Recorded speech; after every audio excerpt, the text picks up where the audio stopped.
Week 5, Thursday. A reading from St. Augustine's explanation of the letter to the Galatians. Till Christ shall be fully formed in you.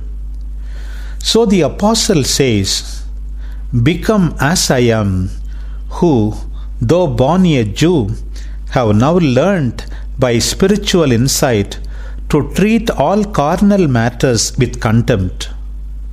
For I also have become as you, which is to say, I also am a man like you. After saying that, he very properly and becomingly added a reminder of his love for them, fearing no doubt that they might otherwise begin to suspect him of having turned against them. So he says, Brethren, I beseech you, you did me no wrong, as if he would prevent them from thinking he wanted to do them wrong. He even calls them my little children, so that they would imitate him as they would a parent. With whom I am again in travail, he adds, until Christ be formed in you. In saying this, he seems to be speaking more in the person of the church, their mother. For in another place he says, I was a babe among you, like a nurse taking care of her children. Now Christ is formed in a believer through faith implanted in his inmost soul.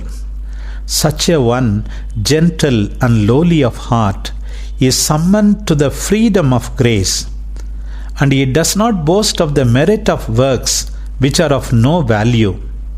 But from the grace itself there is a beginning of merit, so that Christ, who said, as you did it to one of the least of my brethren, you did it to me, can call him the least bit of himself. Christ then is formed in him who accepts his form, and he receives the form of Christ who cleaves to Christ with spiritual love. The result is that through this imitating, he becomes, in the measure permitted to him, the same as Christ whom he imitates.